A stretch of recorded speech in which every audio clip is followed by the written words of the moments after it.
I destroyed you, Finn Balor, and I reclaimed my NXT Championship that I never lost.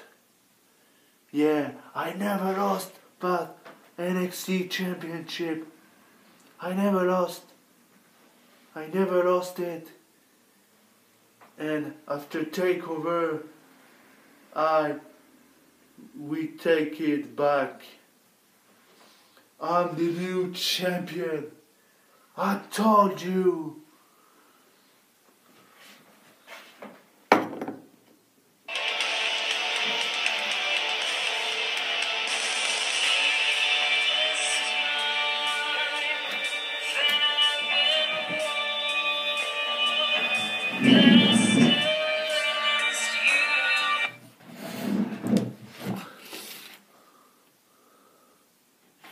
Eh bien bonjour à tous et à toutes, c'est Mika, le Fifou.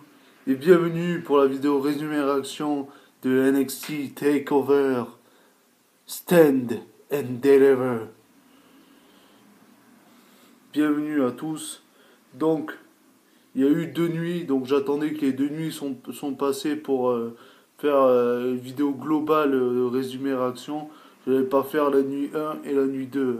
Certains youtubeurs peuvent le faire, mais bon, moi je préfère que les 2 nuits sont passées pour faire un avis général et faire juste une vidéo au lieu de 2. Voilà, c'est un peu débile, je trouve, de faire 2 vidéos pour chaque nuit. Voilà, sauf si on a énormément de choses à dire. Donc si on a énormément de choses à dire, autant le faire sur 2 nuits.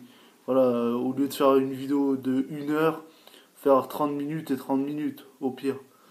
Bon, moi, j'ai pas grand chose à dire. Je vais vous donner mes impressions, mais voilà, ça va pas durer une demi-heure. Donc voilà. Donc on va commencer par la nuit 1. Donc on a eu un kick-off, j'ai pas regardé, mais je vais vous dire quand même ce qui s'est passé. Donc en kick-off de la nuit 1, donc on a Zoe Stark qui a battu Toni Storm. Stark réalise un petit paquet sur Storm pour le compte de 3 et la victoire. Donc voilà, ensuite la carte principale. Donc on a eu Pete Dunne contre Kushida. Donc Dunne assigne le Bitter End sur Kushida avant de lui révéler les épaules pour la victoire. Donc Pete Dunne a battu Kushida dans un très beau match. Ensuite on a eu le Gauntlet Eliminator match. Donc le gagnant allait affronter Johnny Gargano en nuit 2.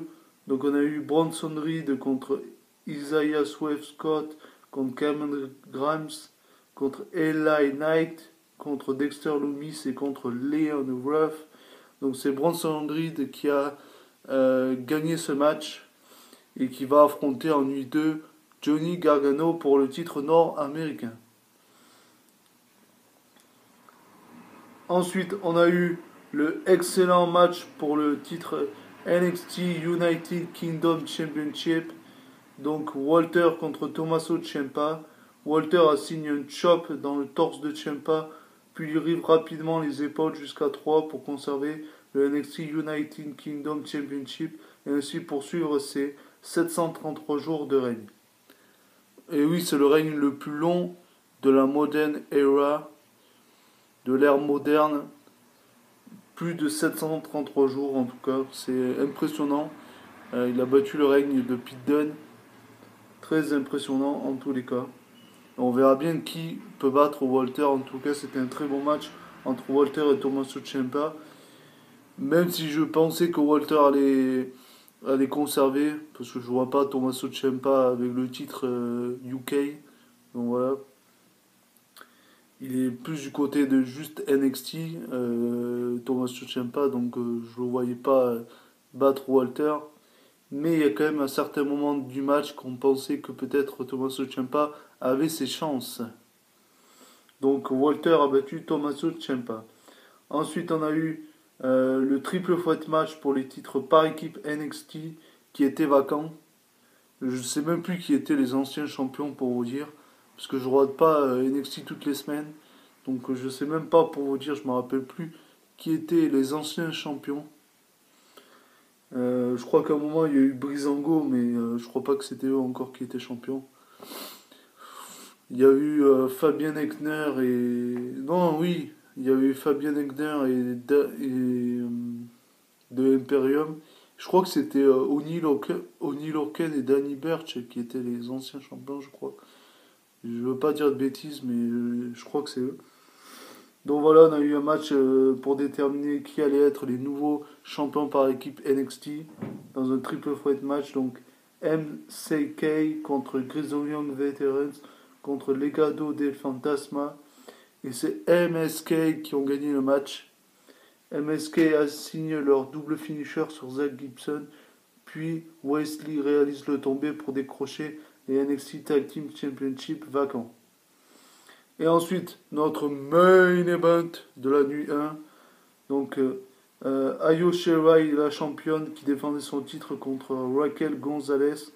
Alors, je pensais que Io Shirai allait conserver le titre, parce que je voyais pas trop Raquel Gonzalez battre Io Shirai, même si elle est puissante, etc. Mais je voulais quand même voir Raquel Gonzalez, nouvelle championne, parce que je trouve que le règne d'Io Shirai, il a assez duré, je trouve qu'elle a plus grand chose à prouver. Pour moi, elle devrait aller dans le main roster, même si c'est peut-être dangereux de faire ça, parce qu'on sait que les superstars de NXT, quand ils vont au main roster, ils sont pas très très bien utilisés. Aleister Black, par exemple. Andrade. Donc voilà. Mais pour moi, elle a plus rien à faire à NXT, donc c'est normal que son règne se termine. Et je suis très content pour Raquel Gonzalez parce qu'on nous construit une championne très très forte. Donc voilà pour la nuit 1. On va passer à la nuit 2. Si ça veut bien se lancer, voilà. Donc résultat de la nuit 2. Donc dans le kick-off, on a eu Killian Dane et Drake Maverick contre Breezango. Bah voilà, Breezango. Donc pour déterminer les prochains aspirants numéro 1 au titre par équipe de NXT.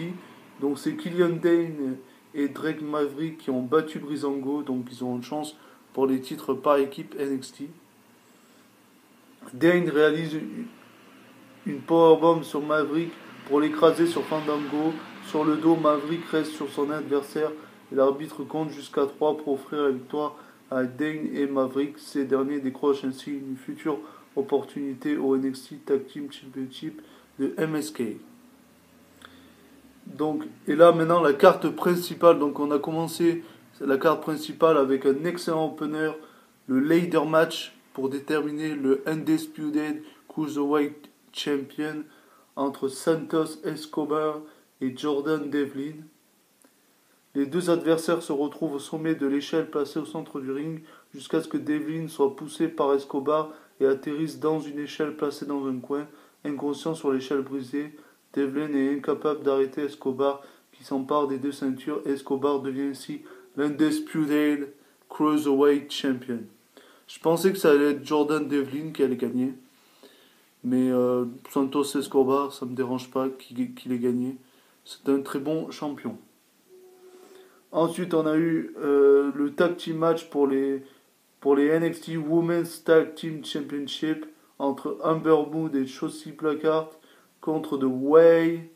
Donc, Candice Way et Andy, je sais plus quoi son nom, je me rappelle plus. Et Andy Hartwell, voilà, Andy Hartwell. Donc, Moon assigne l'éclipse sur Andy Hartwell et Blackheart une senton pour le compte final et ainsi conserver les NXT Women's Tag Team Championship.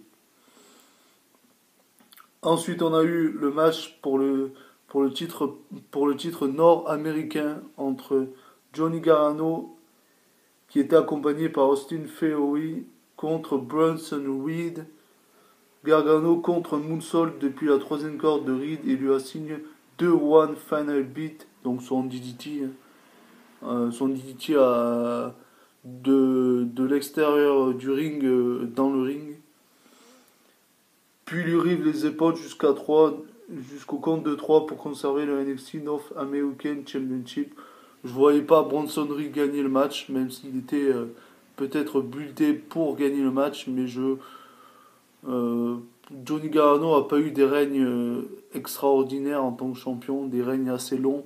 Donc je voyais bien conserver le titre et c'est ce qui s'est passé. Donc Johnny Gargano a conservé le titre nord-américain.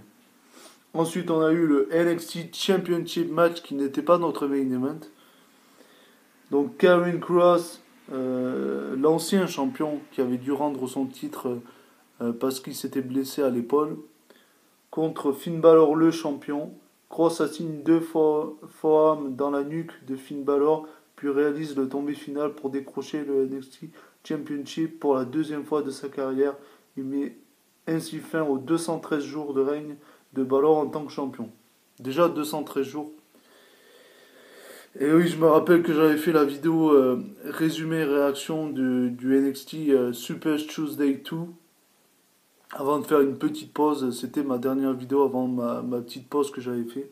Et c'est là où il avait battu Adam Cole pour le titre. Et 213 jours de règne, c'est pas mal en tous les cas. Mais Karrion Kross a récupéré son titre qu'il n'avait jamais perdu. Donc on verra bien qui sera le prochain challenger. Je pense qu'il y aura un rematch entre les deux sûrement. Et on verra bien après qui affrontera Karrion Kross. Et notre main event, le Unsanctioned match, Kyle O'Reilly contre Adam Cole. O'Reilly s'élance de la deuxième corde et assigne un coup de genou entouré d'une chaîne en métal dans la nuque de Cole, qui s'écrase le crâne dans une chaise posée en dessous de sa tête. O'Reilly réalise le tombé jusqu'au compte final pour décrocher la victoire. Après le match, Cole est évacué sur une civière par les médecins et officiels. Donc très bon main event, ça nous a donné vraiment de la bonne action. Et ce match méritait d'être un main event plus que le titre, plus que le match pour le titre NXT. Donc très très bon main event et ils se sont bagarrés jusqu'au bout. Et c'est Kyle O'Reilly qui a été le meilleur. J'aurais pensé Adam Cole, mais bon, vu que Adam Cole a dominé la rivalité en blessant Kyle O'Reilly, etc., Kyle O'Reilly a gagné et a battu le méchant. Voilà. Donc, mais je pensais plus qu'Adam Cole a gagné, mais c'est le booking 50-50, c'est-à-dire si le méchant domine la rivalité, ben le gentil gagne à la fin. Donc voilà. Donc très bon NXT Takeover, Stand and Deliver. Les deux nuits étaient pas mal, même si j'ai préféré la nuit 2 quand même, parce que la nuit 1, c'était pas terrible, j'ai trouvé la nuit 1, elle était pas terrible. La nuit 2 a été bien meilleure en tous les cas. Et c'est peut-être sûrement ce qui va se passer également avec WrestleMania. Je pense que la nuit 2 sera meilleure également que la nuit 1. En tous les cas, on verra bien ça ce week-end. C'est tout pour cette vidéo résumé réaction de NXT TakeOver Stand and Deliver. J'espère que ça vous a plu. Si ça vous a plu, n'hésitez pas à mettre un pouce bleu pour me faire savoir. À également mettre un commentaire ce que vous avez pensé du show. Et on se retrouve du coup, nous, lundi, pour la vidéo résumé réaction des deux nuits de WrestleMania. Lundi ou mardi, dans les grands délais. Maximum mardi parce que le temps que je regarde les deux nuits, je pense que je pourrais les regarder. Je pense que la nuit 1, je pourrais la regarder tout dimanche et la nuit 2 lundi. Donc ça dépend mes occupations, voilà, voir si j'aurai le temps. Mais normalement, elle sortira la vidéo lundi, maximum mardi. Mais voilà, en tous les cas, maximum mardi. Donc, on se retrouve pour la vidéo résumé action de WrestleMania lundi prochain ou mardi. Grand maximum. En tous les cas, très très bon WrestleMania à tous. Et ciao ciao les gens. Soyez très très fiers d'être fans de catch.